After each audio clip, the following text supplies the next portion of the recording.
नमस्कार स्टूडेंट। आज हम इस वीडियो में बातें करेंगे जनसंख्या नीति की। परंपरात्मक समाज में की तुलना में आधुनिक समाज तीव्र गति से शिक्षा, संचार, प्रौद्योगिकी आदि कारणों से परिवर्तित हो रहा है। आज मूलभूत समस्या आर्थिक विकास ही है।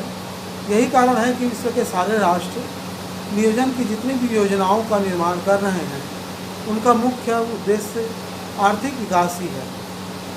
किसी देश की आर्थिक विकास बहुत कुछ उस देश की जनसंख्यात्मक विशेषताओं पर आधारित होता है।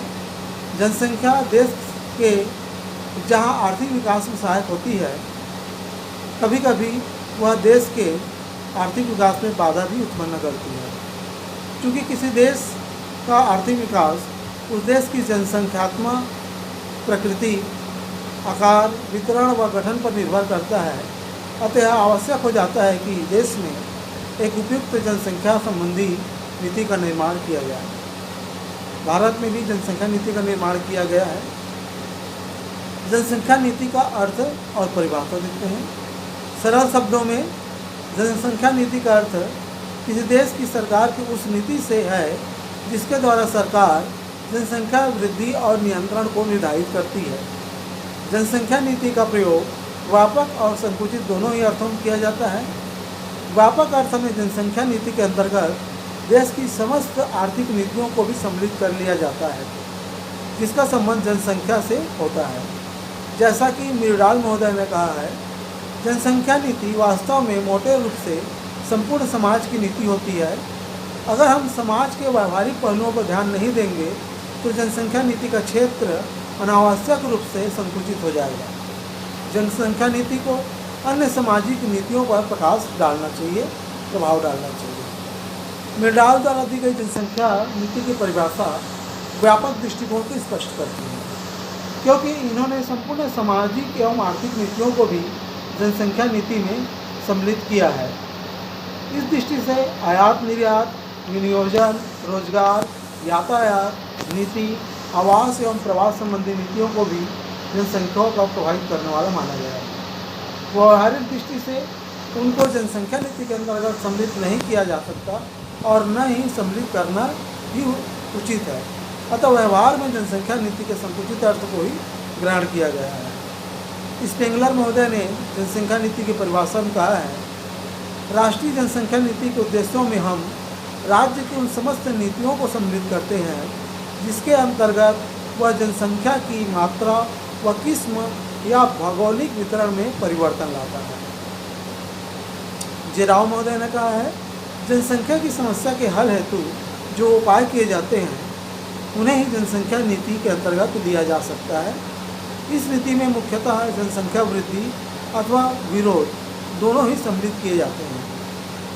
पी.सी. जैन महोदय का कहना है, जनसंख्या नीति केंद्र और राज्य सरकार द्वारा प्रजनन शक्ति को कम करके या बढ़ाकर जनसंख्या वृद्धि दर को कम या अधिक करने के उद्देश्य से विचारपूर्वक बनाई गई और क्रियान्वित की गई एक नीति होती है।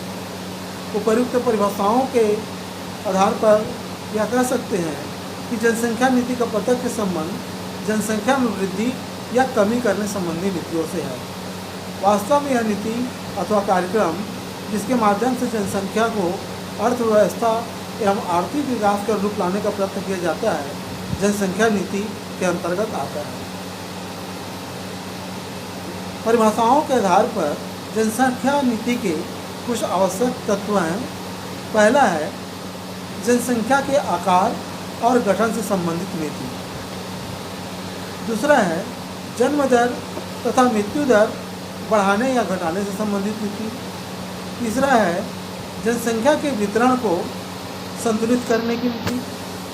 चौथा है जनसंख्या की किस्म, शिक्षा, आहार, आवास आदि गुणात्मक व संरचनात्मक सुधार संबंधी नीति।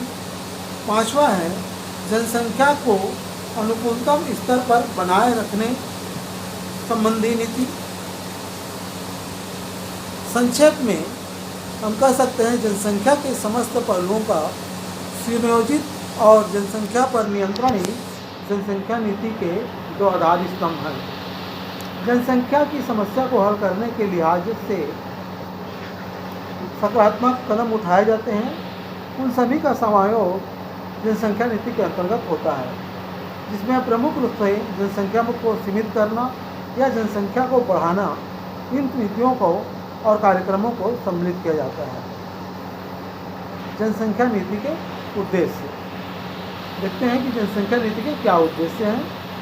सामान्य रूप से जनसंख्या नीति का प्रमुख और प्रत्यक्ष उद्देश्य देश की जनसंख्या संबंधी समस्याओं का समाधान करना है।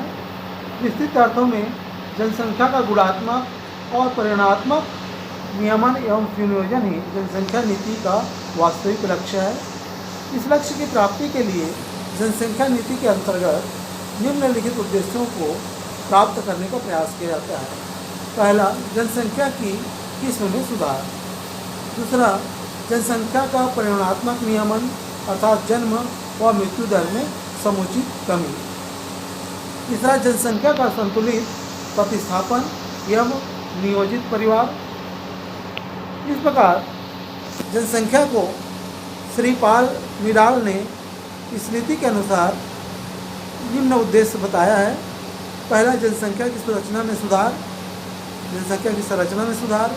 दूसरा, जन्म मृत्यु दरों में नियंत्रण। तीसरा, जनसंख्या वृद्धि का नियमन।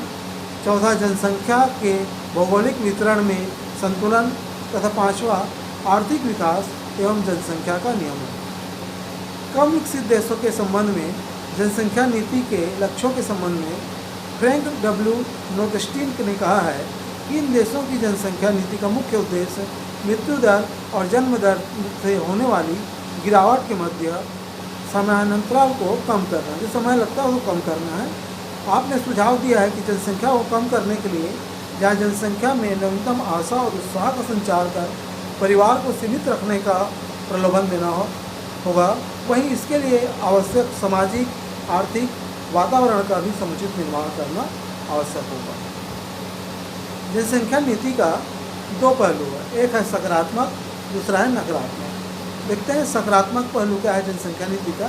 जनसंख्या नीति का सकारात्मक पहलू, जिसके अंतर्गत जनसंख्या को सीमित रखने तथा बढ़ाने से संबंधित सभी सकारात्मक नीतियों और कार्यक्रमों को सम्मिलित किया जाता है, जिसके द्वारा जनसंख्या की किस्म में सुधार के साथ साथ जनसंख्या का उचित नियमन भी किया जाता है। जनसंख्या में गुणात्मक सुधार के लिए जहाँ शिक्षा, स्वास्थ्य, चिकित्सा, प्रशिक्षण, आवास व आहार में सुधार संबंधी सेवाओं पर विशेष बल दिया जाता है।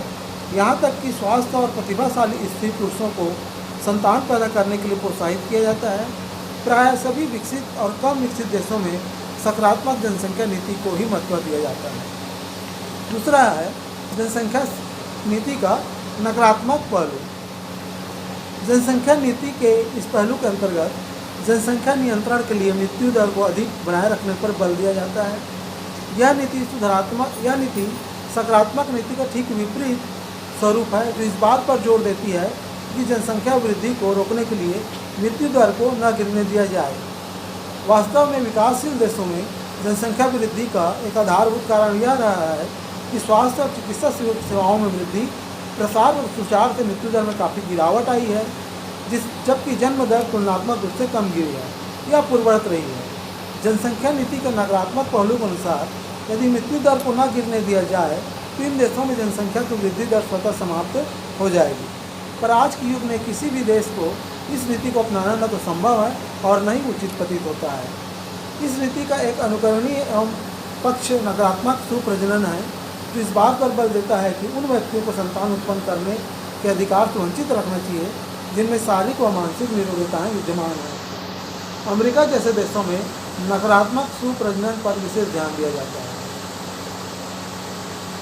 नकारात्मक जनसंख्या नीति पुराने समय में काफ़ी प्रचलित रही है, यद्यपि इस बात में कोई ठोस प्रमाण प्राप्त नहीं होते क्या कि इसका संबंध जनसंख्या नियंत्रण से था। इतना अवश्य कहा जा सकता है कि बच्चों को मार डालने की प्रथा ऑस्ट्रेलिया के क्यूबर, दक्षिण अमेरिका के इंडियंस, अफ्रीका के अनेक कबीलों, प्राचीन चीन व ग्रीस तथा भारत में भी कहीं कहीं केवल लड़कियों को मार डालने के स्पष्ट प्रमाण मिलते हैं। इसी तरह पहले रोगियों, अपंगों, कोढ़ियों व वृद्धों को घुमंतु जीवन व्यतीत करने वाले लोगों में मार डाला जाता था।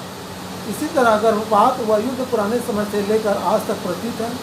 आज के युग में इन नीतियों को भी किसी भी दृष्टि से उचित व मानवीय नहीं कहा जा सकता, इसलिए कोई भी देश नकारात्मक नीति का हिमायती नहीं है। लेकिन गेराल्ड एन विनफील्ड और विलियम बी इनफील्ड ने आज के युग में भी मृत्यु दर अधिक रखने के किसी न किसी रूप में आवश्यक समर्थन किया है। इनका मत है कि विकासशील देशों की जनसंख्या वृद्धि को रोकने के लिए तब तक मृत्यु दर को कम नहीं होने देना चाहिए जब तक जन्म दर कम न हो जाए। कुछ भी हो, जनसंख्या नियंत्रण के लिए मृत्यु दर को ऊंचा रखना आज के मानवतावादी, कल्याणकारी, समाजवादी, लोकतांत्रिक युग में उचित तथा उपयुक्त नहीं कहा जा सकता। यही कारण है कि विश्व में जनसंख्या की सकारात्मक नीति को ही अपनाकर जनसंख्या नियोजन और आर्थिक विकास को संतुलित नीति के द्वारा देश की समस्याओं को हल करने का प्रयत्न किया जा रहा है। धन्यवाद।